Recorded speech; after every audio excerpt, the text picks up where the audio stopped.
If you're selling a home and you receive an offer that has a VA loan on it, you may be wondering whether or not this is something that is good. So hey guys, I'm Christian and I've been in the mortgage industry since 2001. And in this video, we're gonna go over all you need to know about that VA offer so that you can make a good decision for yourself. Now there are some parts of the country where when they receive an offer with a VA buyer, they say no, absolutely not. We are not accepting any offers that have a VA loan on this particular property. And then there's other areas where they love the VA loan. So it's important that you know the difference so that you can make the right decision. Now there are some agents and sellers that just truly believe the VA loan is a bad thing, but is it really? For the most part, there's a lot of things that they just don't understand. So in this video, I want to go over those things so that you can understand and then you can know whether or not this is a good thing for you. So please make sure to watch this video all the way through and then you can decide. And then the next important thing is make sure you hit that like button for the YouTube algorithm. All right. Number one is VA loans have an 80% close rate from application to finish. Now that's higher than any other loan program out there. And it makes sense because if something comes up, VA is really good about it if there's a good explanation for it. If you look at the other loan programs, they're really black and white. If something comes up at the last second, there can be a problem. I'm gonna give you an example here. We had a client once that had a student loan that was co-signed for him and his child forgot to make the payment, right? So the most recent payment didn't get made. So when we pull an updated credit report, we see a late payment recently. Now, all the other loan programs would say, no, there's something going on. We can't approve this loan. Your credit score dived, you've got recent lates, all of those. But with VA, it says, hey, wait a minute, what happened? And if it made sense, it's okay, it can get approved. And that particular one got approved and that veteran became a homeowner. So next up is closing time. Now VA loans typically take about 3 weeks to close. Now this is on par with other loan programs. It could be a few days longer than a conventional loan if there's an appraisal waiver, but for the most part, those that have appraisals, VA loans are pretty much on par as far as closing time goes with all the other loan programs. Now next up is the appraisal. Now I've heard some agents say, well, the VA appraisal takes way too long to come back and it always comes in low. And okay, so let's go over this here really quick. First off, VA gives the appraiser 10 business days to get the appraisal back to the lender. So most of the other loan programs don't have a deadline, but the VA does. Now we see these come back in about 7 days, typically depending on the area. Some can be a little bit longer, but almost always they're back within 10. Now let's talk about that where they think that the appraisals come in low. Now I want to go over what happens with a conventional loan first.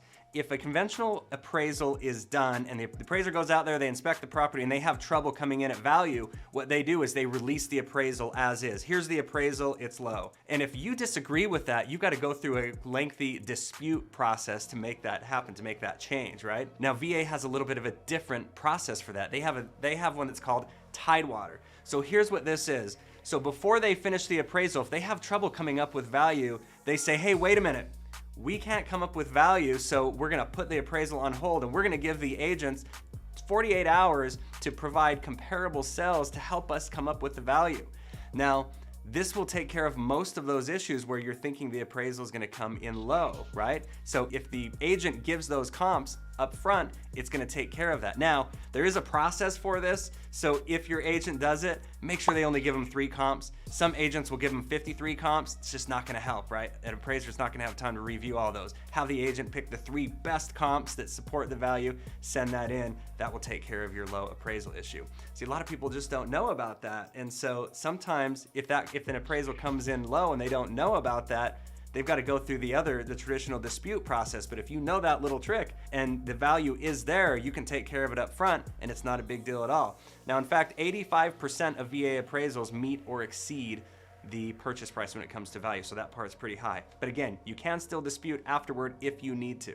So next up is property requirements. Now, property requirements are actually very similar to FHA loans as well as conventional loans that have a low down payment. So it's not all that different, right? There's this myth out there that they're way different, they're way more strict. There's not. Now, there are 2 areas where they can be a little bit more strict. I'm gonna go over those with you really quick, right? Number 1 is peeling paint. So if you look on the outside, this is where we see it most common. If you look on the exterior of a home around the door, sometimes the trim will have some peeling paint at the bottom. You've just got to put a fresh coat of paint on there. It doesn't even need to look great. It's just got to be protected and that takes care of that. So it's relatively cheap to fix if that comes up. The other one that I've seen is It's a safety issue, but if you have a staircase, it's got to have a railing. Now, I will say I probably only come across this once every other year or so, where there's stairs that don't have a railing, so it's pretty rare, but that is one thing that's a little bit different between VA and the other loan programs. Now, next up, let's talk about down payment, because a lot of times we hear from agents, wait, well, this particular offer has 0 down payment, and this other one has 20% down payment, so I don't like the VA loan because it has a 0 down payment, and the chances of that closing are going to be lower because there's no down payment. The reality is, guys, that the 0 down payment, or even on having 20% down payment on a VA loan, doesn't increase the likelihood that it's going to go through. Now think about it this way.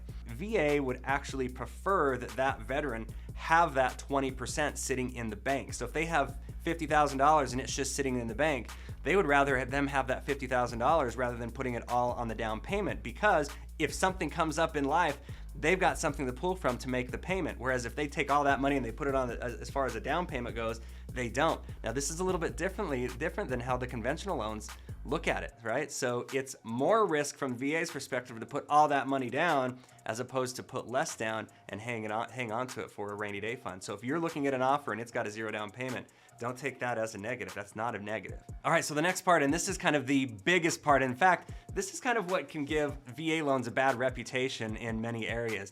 And that is whoever the loan officer and lender is that's doing the loan for the buyer. You see, you have to know what you're doing when it comes to VA loans. In fact, the way that you get approved to do VA loans, and this is kind of crazy in my opinion, but here's how you get approved to VA loans. You send a nice crisp one of these, $100 bill to VA, and you're approved to do a VA loan. You don't have to have any sort of experience. You don't have to go through any training. You don't have to do anything of that. You send one of these babies right here, and you're approved to do a VA loan. Now look, a lot of lenders don't do too many VA loans, so they may have sent their $100 in, but it doesn't mean they know how to do them.